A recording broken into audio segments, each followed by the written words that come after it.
Fantastique, tu es en pôle.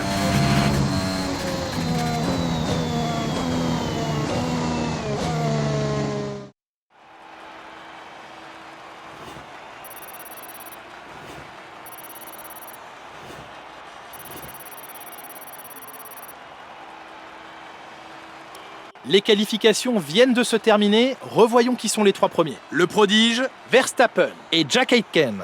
Les qualifications s'achèvent et il ne nous reste plus qu'à attendre la course. Rendez-vous demain en direct pour vivre ce...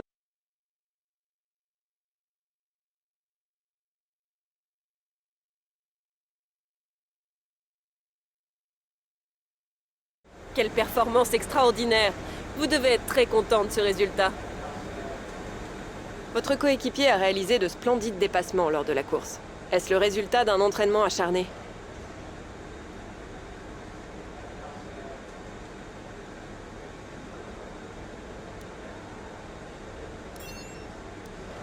Bien, ce sera tout, merci.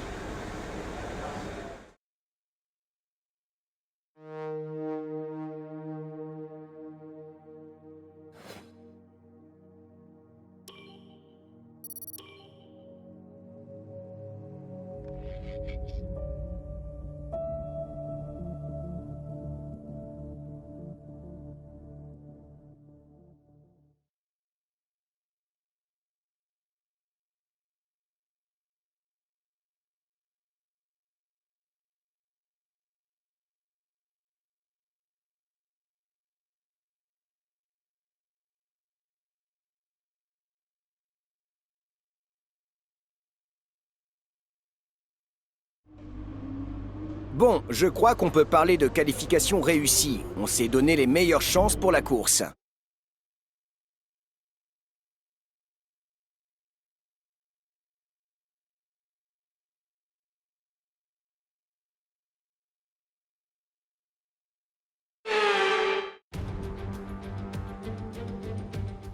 Nous voici de retour au Grand Prix de Chine. C'est ici, en 2006, que nous avons assisté à la dernière victoire en F1 de Michael Schumacher, tandis que Red Bull y a décroché son tout premier succès en 2009 grâce à Sebastian Vettel. Autant vous dire que ce Grand Prix nous réserve encore bien des surprises. Nous nous trouvons sur les rives du Yangtze, sur le circuit international de Shanghai, composé de 16 virages. 54% des 5 km 410 de la piste se font à plein régime et nous allons atteindre des vitesses de pointe de 320 km/h sur la ligne droite une fois le DRS activé avant le virage 14. Nicolas Martin me rejoint une nouvelle fois en cabine de commentaires. Nicolas, c'est un grand plaisir de vous avoir avec nous aujourd'hui. Dites-nous, vous qui avez une bonne expérience des circuits, comment empêcher l'adrénaline de vous envahir au moment de vous aligner sur la grille de départ? Eh bien, j'imagine qu'il commence à sentir l'adrénaline monter en imaginant le départ jusqu'au premier virage. C'est un peu comme se préparer à aller au combat. L'inconnu joue sur les nerfs, mais c'est une bonne chose. Ça leur permet de rester concentrés sur l'instant et sur ce qui les entoure à mesure que le départ du Grand Prix approche.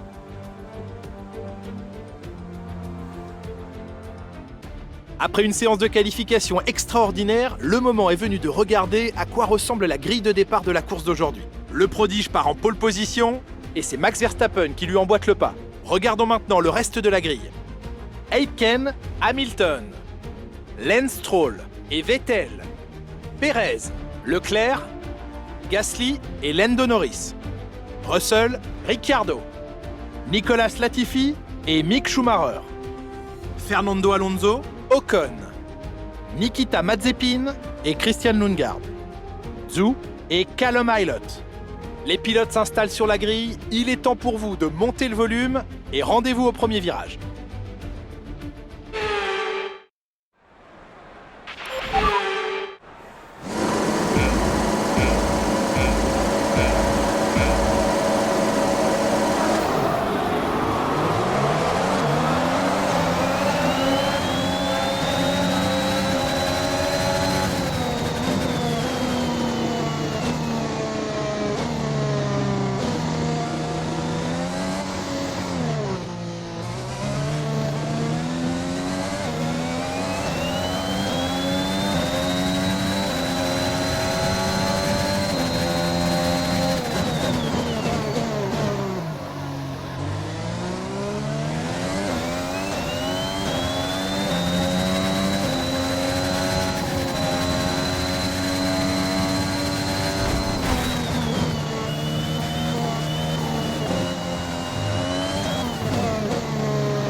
C'est le meilleur tour en course, continue comme ça.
Voici l'écart avec notre coéquipier. 11,1 secondes.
Dernier tour en course, c'est ton dernier tour.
Tu as travaillé dur pour obtenir cette victoire. Félicitations.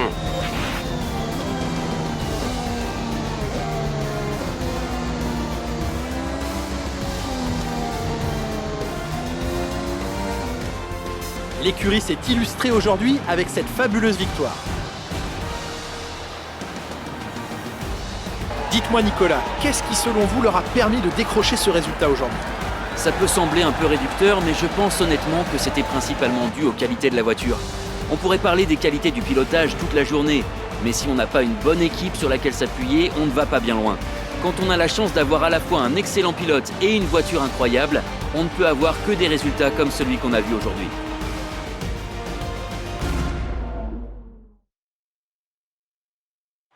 Les vainqueurs sont en train de se diriger vers le podium. AlphaTauri a fait un travail formidable en engageant ce nouveau pilote. Les voir repartir avec la victoire aujourd'hui est très encourageant pour l'avenir de la discipline.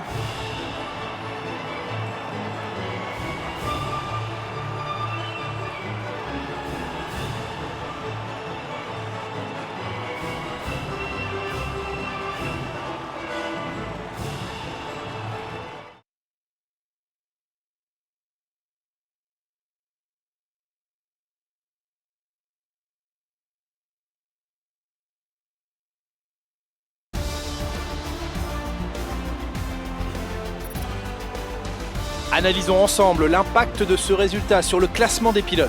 Le prodige renforce sa place de leader au championnat. Penchons-nous sur le pilote du jour. Qui choisiriez-vous, Nicolas Martin? Mon vote va à Guan Yu Zhou aujourd'hui. Passons à présent au constructeur. AlphaTauri prend une longueur d'avance sur la concurrence. Et voilà qui conclut un autre formidable week-end de Formule 1. Mais voyons le bon côté des choses, il reste encore quelques courses au championnat, alors à très bientôt.